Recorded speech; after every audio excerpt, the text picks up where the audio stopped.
All right, there we go. You're on. Okay, so I don't know if you can see, I won't swivel the camera again, but we have a full house here. People are really excited to Sweet. learn LiquidText, and I think rightfully so. It's a really cool program, and all these people have iPads as part of their law school curriculum, so it's something that is very useful. Also, the law is largely in PDF, as you two and 3Ls who are doing research at this point will know. So it just ends up being a really useful tool. I'm learning along with you. I have not used LiquidText very much, and so I'm very excited. So it looks like it's recording. We'll put this on Courtyard. It's useful to you guys later and for everybody else. Tell your friends. And with that, take it away. Sweet.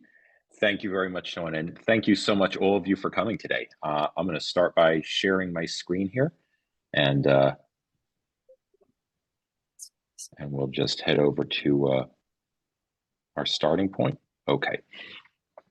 So again, thank you all for coming. My name is Craig Cashman. I'm the founder and CEO at LiquidText, and I'm delighted to get a chance to give you all a little bit of a tutorial on getting the most out of and getting started with LiquidText. Now, the way I want to structure this is I want to first spend about 1 minute just giving you some background on LiquidText and what it is we do and where we came from. And then I want to go straight into two demos. The first one is going to be focusing on case briefs, and the second one is going to be a little shorter and focusing on working on a law review article. And after that, we'll take questions. So to begin with, let me ask you a question. How do computers help you to read, understand, and digest long, complicated documents? Think about that. How do computers most help you to do this? In what way? Well, the answer is it's a trick question. They largely don't. In study after study, people actually prefer doing serious deep reading on paper. You might even know people who print things out and annotate them, only to then go back and recreate those annotations on the computer. Now, why is this? Well, largely this is because the way the industry approached digital reading was by trying to take the way we read on paper and replicate it on a computer. Unfortunately, that doesn't really work well. You end up inheriting the limitations of paper without really inheriting its benefits. With LiquidText, we took a very different approach. Instead of trying to model a reading experience on paper, we modeled a research and reading experience on cognitive science, on how your brain works. We spent years studying that and created this. And so it was based on 4 years of research at Georgia Tech, 2 peer-reviewed papers, and a doctoral dissertation, mine, incidentally. And the result, we believe, is a seamless integration of reading and note-taking that helps you to find information a lot faster, take better notes that you can reuse more later, and discover connections and insights that you'd otherwise miss. Okay, enough background. By the end of today, I want you to feel comfortable using LiquidText in a brief or for reviewing a law review article. And I'll note that some of the features you're going to see here are actually not released yet. We did a lot of research on your use case to prepare for this demo, and we noticed there were actually a couple tweaks we could make to the app itself to have it a little bit better suited for you. So a couple of the things that you're going to see today are actually going to be coming out in our next little update next week. Okay, so what I want you to learn from this first demo is about case briefs. I want to teach you about creating a new LiquidText project using the LiquidText editor and documents list, pulling out excerpts, tagging, something called highlight view that I think you'll like, ink links, using AI-powered text links, and finally, working with multiple workspaces at once. Okay, great. So with all that, let's head over to LiquidText. Okay, so this is the LiquidText home screen. Each tile or list item represents a project, right? A project can be simple, or it can contain thousands of documents and hundreds of pages of notes, right? So projects can span the full gamut. You create new projects in LiquidText by importing documents, right? So you can import them from the file system. You can import web pages that'll be converted to PDFs. You can import pictures, and you can even import from Zotero, Mendeley, and iManage. LiquidText, as I said, natively supports PDF, but it has built-in converters for web pages, Word files, and PowerPoint files, as well as images. Okay, but my understanding is that you all work with an app called Canvas. So why don't we start by heading over to Canvas here. And here we're in our Demo Law 101 module, and we have our case briefing article. Let's open the case briefing article. Okay, and now we want to send this over to LiquidText. Those of you who are already familiar with your iPad won't be shocked by this. You just click send. go to more, and select LiquidText. Now, when the article goes to LiquidText, you can either add it to some existing project or create a new one. Let's create a new one here. Okay, very good. So now we're in the LiquidText editor screen. Let me give you a quick tour. Over here on the left, you have your document sidebar. This lists all the documents in this project, which in this case is just one. Let's rename it here, make it something a little bit more concise. We'll just call it our casebook. Okay. Next, we have the actual document area itself. This is where you have the document or documents that you're reading right now. To the right of it is the workspace. This is your notes area. And finally, all the way to the right is the workspace sidebar. Here you can see any other workspaces you may have in this project, but so far we only have this one. I'm going to change the formatting on this one a little bit, make it yellow and legal style, a little more fitting for the context today. Okay, great. All right, so the next case that I want to write a brief on is on page 24. So of course I can just scroll down to page 24, but we actually give you a faster way. You can just type 24 and press return, and it'll take you straight to page 24. So you can save a little bit of time. Now, the first thing I'm going to want to do here is pull out some basic information about this case. So this is American Powerlifting Association versus Cotillo. So I'm going to select this here, just like this. And now, of course, I could highlight this, but I don't want to highlight it, right? I want to keep an eye on it. I want to organize it, my notes around it. So instead of highlighting it, I'm going to drag it out of the document and over here into my workspace, you see, just like this. And look at that. I've now pulled out some of the text over here to the side. Now, the beautiful thing about this is you'll notice there's this little white arrow. What is that white arrow? That is your magic home button. Wherever you are, you just click the little white arrow and boom, you get right back to the source. You're never more than one click away from your context. Okay. Now I want to read over this case. Now, I know a lot of folks say you should do the first read without taking any notes. And I agree with that, but I find that in LiquidText, your best bet is actually to read over the case.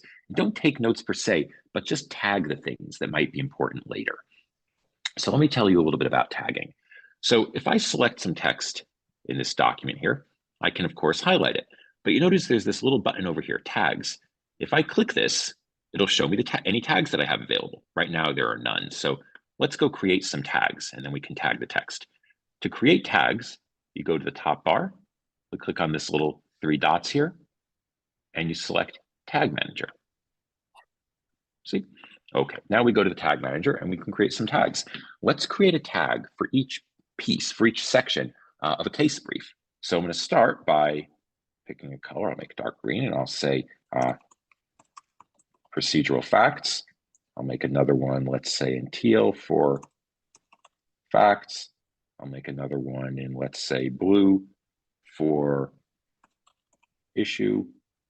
Make another one in, let's say, orange for holding. I'll make another one in, let's say, purple for reasoning. And finally, we'll make one in bright red for judgment. Okay, and I'll just save this. Great. And now, look what happens. Now, if I select, now let's say I read the text over here, and I say this relates to the procedural facts of the case. I can just click on the tags button here. And now look at that. It lists all the tags I have. And I just click procedural facts, and there we are. We tagged it. So easy. And then let's say over here, this relates just some of the facts of the case. Click here, and we tagged it.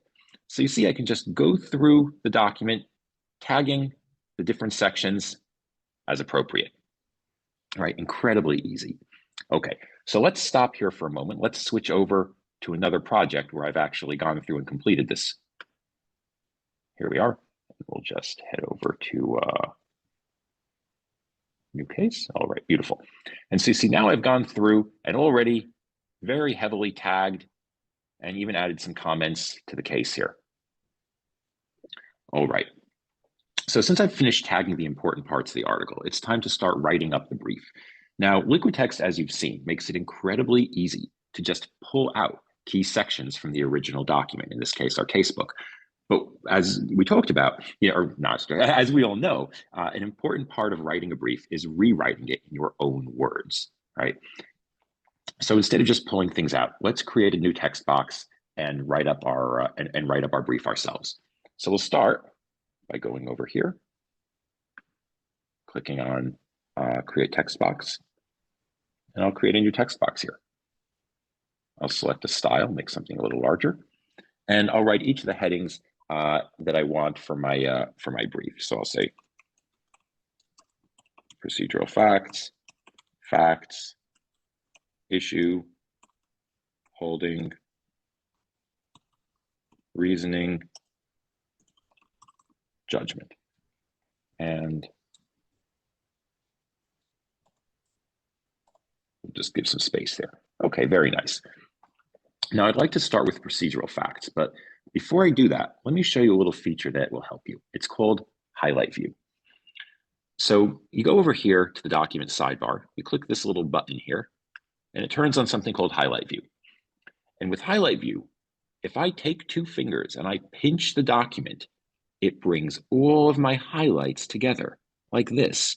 If I squeeze apart, I see more context. If I squeeze together, I see more highlights. Let's say I want to find out a little bit more about this one. Just put my fingers around it over here, squeeze apart, and I see the context. And again, squeeze together and get back to this beautiful overview. This is one of the great things about LiquidText. It has a lot of tools to help you see the most important information together. But we can actually go a step further than this, because right now I'm only interested in procedural facts. So I don't need to see all of my highlights. So look what I can do. I can go back over our little highlight view button here, press and hold for a moment. And if I press and hold, it brings up a list of all of my tags. And I can just select procedural facts. See, and this one's checked here. Click search for tags. And now when I pinch, you see, it only brings together the procedural facts, just like that. Isn't that great? Now I can focus on just the information that's important to me for writing this part of my brief. Okay, so now let's go in there and let's start writing. Let's say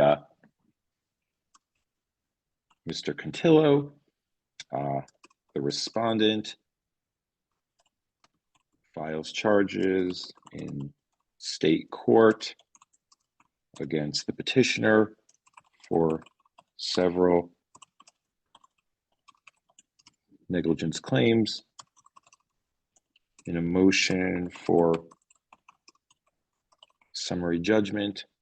All were rejected. Okay. So this point that I just wrote here, this summarization is based on this particular piece of text that I had tagged. I'd really like to show that connection, right? So that later on I can, figure out what it was that I based this on exactly. But how can I do that? These are my notes, and this is over here in a document, and never the twain shall meet, right? But actually not in LiquidText. LiquidText offers some really amazing ways to link your documents and your notes. Let me show you two ways. So the first way is using something called ink links. With ink links, I'm going to use my pen to just draw a line from the document right into the notes. And look at that. LiquidText creates a living line between my document and my notes. And wherever I am, I can click on this link and instantly get right back to what it refers to. It's a really extraordinary feature. Ink links are also great for, let's say, if I want to write directly in my workspace. So ABC, and you see, I can write directly in my workspace. But one of the things with ink links is they don't reflow with the text. So we actually have a second linking mechanism that might be a better fit when you're just writing in a text box like this. And let me show that to you. So I'll just get rid of these ink links for right now. And we'll just bring our procedural facts together again. Okay, and we'll go back in here. So the other way of linking is what we call text-based links. To do that, you can just type // and look what LiquidText does. It's actually really amazing. It uses AI to read over the last sentence that you wrote and then look at all the text visible on the screen and decide what you were probably referring to when you wrote this sentence, right? So again, it reads over the sentence I wrote and says, I was probably referring to this text right here when I wrote that. If it's correct, I just press return and it will insert a citation. But in this case, it's actually incorrect because I was actually referring to this text up here. So the AI got it wrong, but don't worry, it's really, really easy to correct it. All I do is I just select the text that I want to cite instead. And as soon as I release my finger, look at that. It creates a link right in line with my text. So easy, right? Let's do the same thing with facts. So we'll go back to our highlight view here, press and hold. We'll select facts and search for tags. And again, as soon as I pinch, now instead of bringing together procedural facts, you see it brings together the teal facts. And now I can look at all of them together. Okay, so now let's go write our summary here. Let's say our summary in this case is Mr. Cantillo tried to lift 500 plus pounds, but dropped the weight.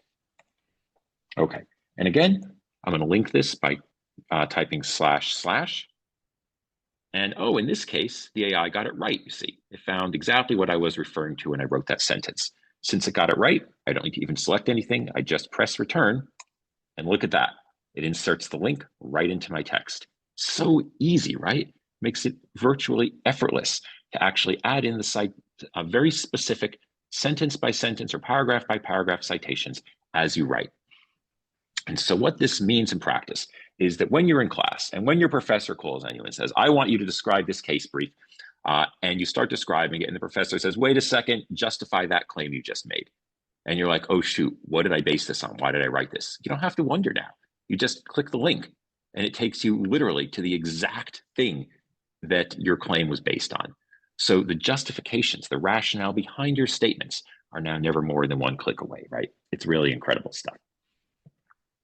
Okay, so far I've shown you just one big workspace, right? But actually you can have as many workspaces in a single project as you like. If I click this button over here, the workspace list button, see, you can see all the workspaces in the project. Now you can organize these workspaces, you can group them, you can even tag them. And I would actually recommend making a new workspace for each brief that's part of this project.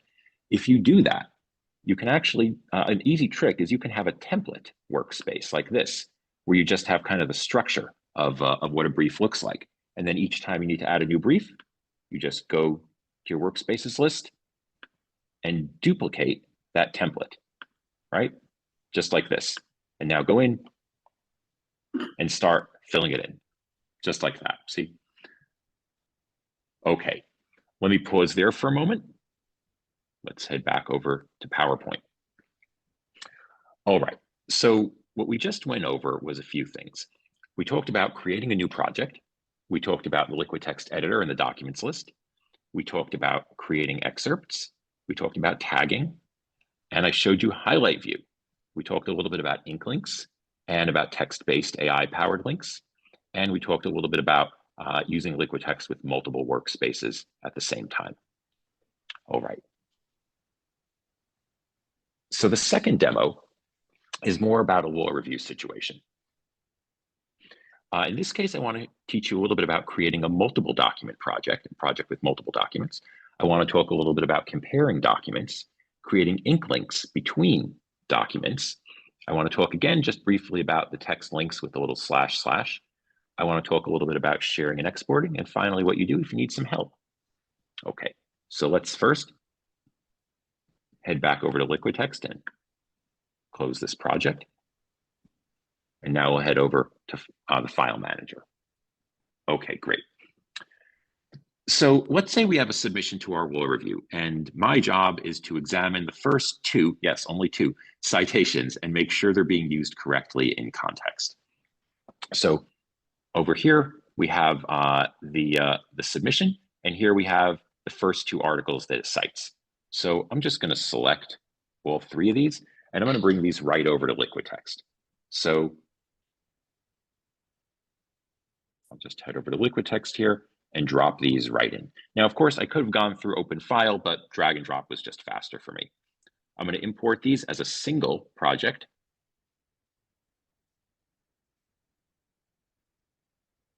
There we are. Okay, and so now you see, if I go back to our little documents list on the side, you see we now have 3 documents in it, the article and the 2 things that it cites. Great. All right, now next thing I want to do is I want to go over and make a little text box where we're going to keep track of the different citations. And so I'll, again, pick a little bit larger heading, and I'll say citation review. All right. Now let's go to our article and let's scroll down a little bit to where it begins. And let's start reading. Here we are. Okay. An anti-war protester has a First Amendment right to conclude a speech in a public park by proclaiming an expletive, just as an opponent of same-sex marriage has a right to hold up a sign on a street corner proclaiming thus and such, because the First Amendment restricts only government entities, so on. All right, so for this first point, the author cites Cohen versus California. So the first thing I want to do is take a look at Cohen versus California. So what I'm going to do is go over to our documents list here, click it, and then take Cohen versus California, and I want to bring it up side by side with this law review submission. Now, I can do that by clicking the little 3 dots here and selecting Show in Parallel, but there's actually potentially a nicer way. I can just drag the article like this and select where I want it shown. And look at that. We have it displayed side by side with the original article. Now, I want to focus on Cohen versus California right now, so I can use the little divider to just make it bigger and make the law review piece a little smaller. An even faster way is I can just double tap the title bar of Cohen versus California, you see, so I can switch which one is big really quickly and easily. Okay, very nice. So let's go through and start reading this, and let's say, we make some highlights on things that look to be important. And this is probably the most important one, I think, right here. They explain that, yes, indeed, they did reverse the decision of the lower court, and they explain their judgment. And based on this, it looks like the law review piece actually did cite Cohen versus California correctly. But I want to do more than just know this in my head, right? I want to actually be able to indicate this. So the first thing I'm going to do is I'll just make a little check mark next to Cohen versus California. But I also want to show why I think it's okay, right? And I think it's being used correctly, really, because of this this paragraph right here. So I'm going to create an ink link. Now, you remember a moment ago, I showed you how you could draw a line between your document and your notes to create a link. But you can also draw a line between 2 different documents. So watch this. I've created now an ink link between the law review article and the area of Cohen versus California that really justifies the use of Cohen versus California in the law review piece. And you see, as I scroll, the line moves. It's really created a living line between the 2 articles. And what this means is that when I'm meeting with my colleagues and we're all talking about, is Cohen versus California being cited correctly here, I don't have to wonder why I said it was okay. I just click the little link and instantly I get right back to what it's referring to. So easy, right? Now, I also want to just list this for myself. So I'll note in citation review, I'll say Cohen versus California is fine. And I want to include a link to where Cohen versus California is actually used. So again, I'll do // And you see in this case, we have not yet AI indexed these documents. So it can't provide an automatic suggestion to me, but that's okay. I can just select the text manually and it creates the link just like that, all the same. Okay, excellent. Now let's do the same thing for Snyder versus Phelps. So we'll go back to our document list here, take Snyder versus Phelps. I'll drag that out as well over Cohen versus California and see it brings that right up. And let's say we'll highlight a couple of key points in it. And let's say this is really the point that we're looking for that really justifies the use. And so we'll do exactly the same thing. I'll make a little checkbox. I'll draw an ink link right over here. And again, creates that wonderful living line. And likewise, I'll go over to citation review and just say Snyder versus Phelps, also fine, // and I'll just select exactly how Snyder versus Phelps is being used.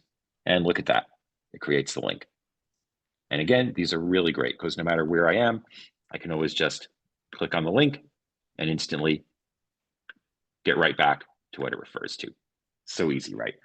Okay, now I'd like to share my results here with my other colleagues who are working on the other citations. So I have a few options for that. Let's go to the sharing button over on the top right. Now, the first way I could do this is I could share my entire LiquidText project with my colleagues. The other way I could, and that LiquidText project would include all of the documents and all of the materials in the workspace. The second way I could do it is a PDF file.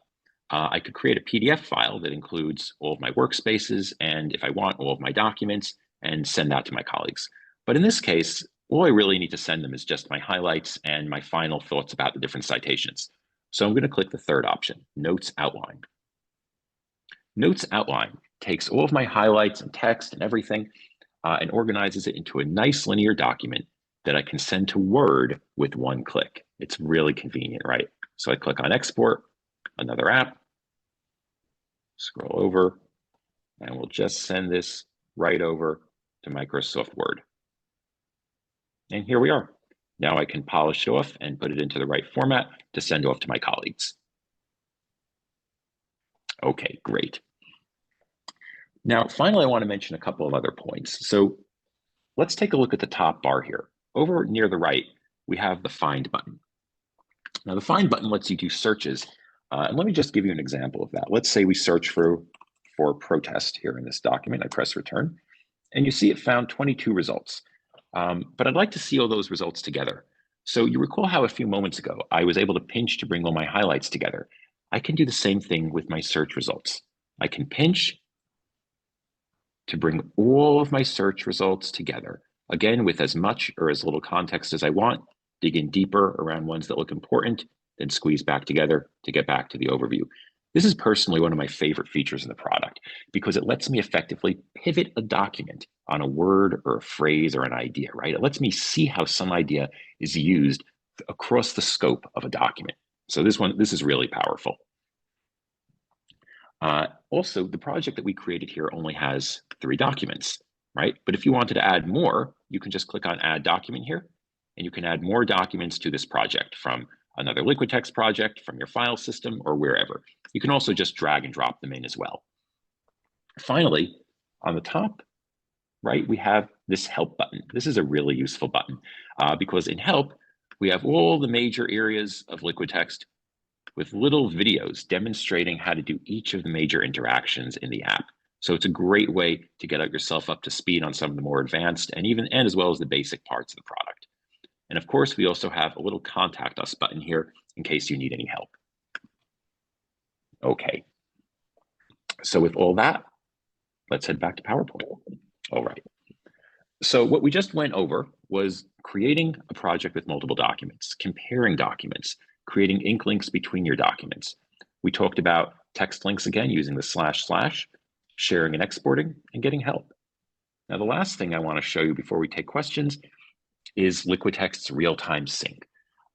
The demo I did so far was all on the iPad, but as you know, you can use LiquidText on your Mac and on your PC as well. So what is that like? Well, let me show you. Here's a person who has a LiquidText project open on her desktop PC and on her iPad. And you see, as she does things on the iPad, they're reflected almost instantly on the PC. The beauty of this is that you can use each device for the things that it's kind of best for, and you can actually even use them together side by side. So you see when she pulls out excerpts on the one device, they appear on the other. Likewise, a big desktop is great for things like organizing, right? And so you see, she's pulling out lots of excerpts, reorganizing them in a way that's just a lot easier to do on a big desktop, and it's reflected on the iPad. On the other hand, when she goes to her iPad and she starts doing some freehand inking, it's really hard to do that on a desktop. But you see, it appears here on her desktop within just about a second of her drawing on the iPad. So let's take another case. Let's say she's doing a document comparison on her desktop, right? Comparing 2 documents side by side. All right. And let's say she sees a relationship between her document and her notes. She just creates an ink link on the desktop and follows that ink link on the iPad because it appears there instantly. So you see, she can now use 2 devices together using whichever one makes the most sense for each step in our workflow. Okay, with all that, let me pause and take any questions. I would first like to say, so Craig has a PhD in science. He didn't go to law school. That was him asking me, what do law students typically do? So I sent him a case brief, sent some outlines, sent him a law review article, and he put all that together himself. So that was very impressive. I've missed my calling, clearly. Ken goes, I think Craig went to law school just to put together this presentation. So yeah, so it was great. Thank you very much. Of course. Any questions? Anyway, I know that's a lot. Yes. Is there a way to link in like textbooks from Amazon, like e-textbooks onto this?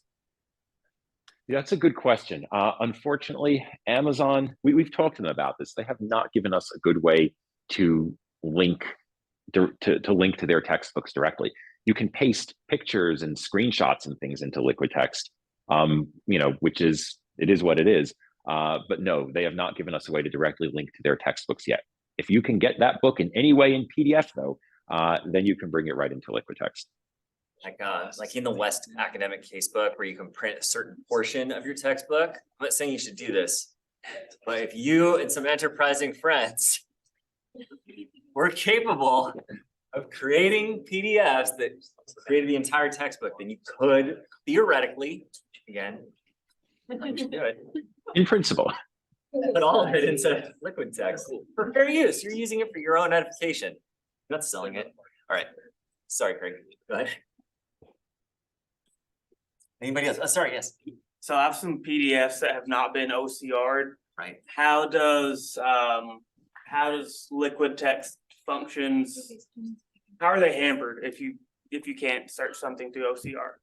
It shouldn't be much of an issue. We have OCR built into the app. So, for example, if a document, when you import a new document, I don't have an example here, but if you have a new document that you import and it does not have text information, LiquidText will actually bring up a little pop-up saying, do you want to OCR this? If for any reason it doesn't realize, you can always just go click on OCR text detection right here. Again, this is in your documents list. Click on the 3 dots and you have OCR text detection. And here you have all kinds of options.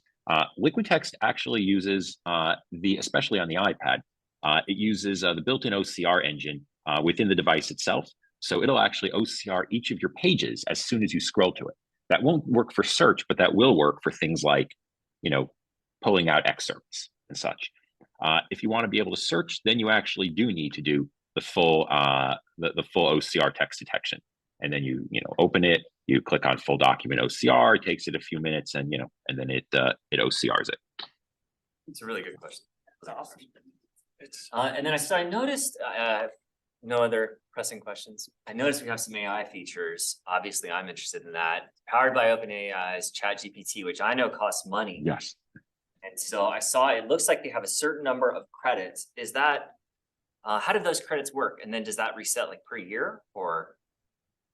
No, that's a good question. So right now, the credits are a separate purchase, but they're really cheap. The way it works right now is any of the AI interactions, you actually do need to pay for with some credits. You get like 300, I think, just as a starter, just so you can try it all out.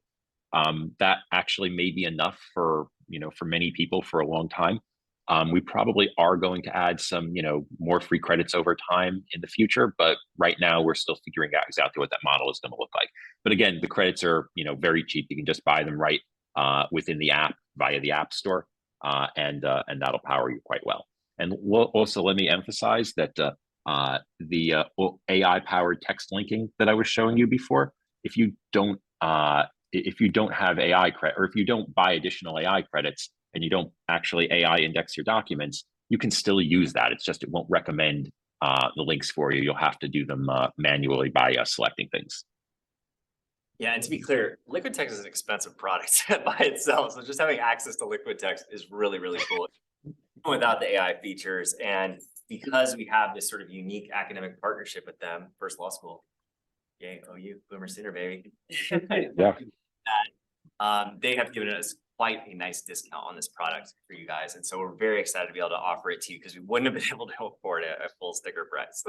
So yeah, Anything else?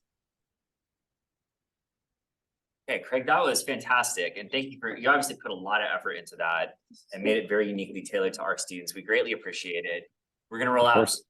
more trainings potentially. Get Craig, put him back to work. Learning like being a computer scientist.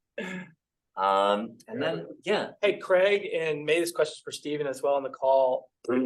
How many lawyers do you guys estimate are using this right now, and how are they using it in practice? As our students are transitioning from education to practice, you show them case briefing and law review, but can you give any like good examples of what lawyers are doing with this tool? Oh gosh, they are doing well, I'll speak first and I'll hand it over to Stephen. They're doing almost everything you could think of with it. I'll tell you that litigation is probably the hottest area for LiquidText. We have one fellow who recorded a wonderful testimonial for us, Paul Kiesel, who led the Jewel lawsuits actually a few years ago. And he talks about how he's used LiquidText with literally millions of documents. LiquidText scales up really well when you transition from academic work into professional practice. In fact, we really designed it for professional practice, and then have sort of tweaked it to be a little bit better fit for the academic law school context as well. Folks use it for basically prepare anything from just reading a single PDF all the way to managing an entire case inside the app. What I'd recommend though is on our website and particularly on our YouTube channel, we have a bunch of attorneys who've actually explained how they use it in practice. So I would probably point you all to that. Let me turn it over to Stephen. Do you have anything to add? Yeah. So once again, the nature of the app is very broad spectrum, and ranging from very simple, use it as a PDF reader replacement and just use some of the enhanced tagging ability, to using it as a foundation for basically going entirely paperless in court. And we have that full spectrum represented. But clearly litigation is the top practice area that gets involved with LiquidText, because the overview, particularly in the context of analyzing discovery and all the documentation, is just a remarkable capability that isn't available in other products. As you might imagine, related to that, the expert witnesses love LiquidText as well, using it to parse through thousands to tens of thousands of documents. And we had one expert witness mention to us that, the minute she could tap on an observation box that a certain person had said something wrong differently in 4 different depositions, tapped one thing and had all 4 depositions pop up exactly to the right places when she understood she needed LiquidText. Our largest user is, in fact, the European Patent Office, where over 3,000 patent examiners have access to LiquidText and use it for patent evaluation. So, as you might assume, the second largest practice area is IP law, because LiquidText is perfect for analyzing the complex document sets involved in patent application. But that's not to say, I think about 15% of our users do general corporate law. We're very, basically anything that has, let's say, 4 or 5 documents or hundreds of pages to work through, and the documents are interrelated, LiquidText will save you hours per week in doing this kind of work. So that's about it on my site. thank you. Another question, it looks like. If we want to show our work or show how we kind of compile things together, and we want to show that to share with another person or show it, do they have to have a LiquidText account as well to access that, or is it just Good question. Yeah, good question. And let me answer that in a couple of pieces. So the first thing is, if you want to send your entire LiquidText project to someone else, right? Send LiquidText project. All someone needs is the LiquidText free app, and they can view your project. They won't necessarily be able to edit it. They won't have certain features enabled, but they'll be able to view and navigate around your project, even with just the free app downloaded right off the App Store. That's the first point. Second point, if they don't even feel like downloading the free app, you can go to PDF file, and LiquidText will generate a PDF of your workspace and your documents, and you can export and send that to them as well. Now, something that we're going to be adding that I didn't have time to mention before, but this is a good opportunity, is a lot of our users have said they want real sharing, where you can invite someone into your project. And so in the next couple months, we're actually going to be offering another option up here where you can just invite people directly into your current LiquidText project. For that, they will need an account, but then they'll actually be able to work with you on the same project together in real time. But will work very well in the context of like a study group where everyone is participating on the same project. Yeah. Yeah, definitely.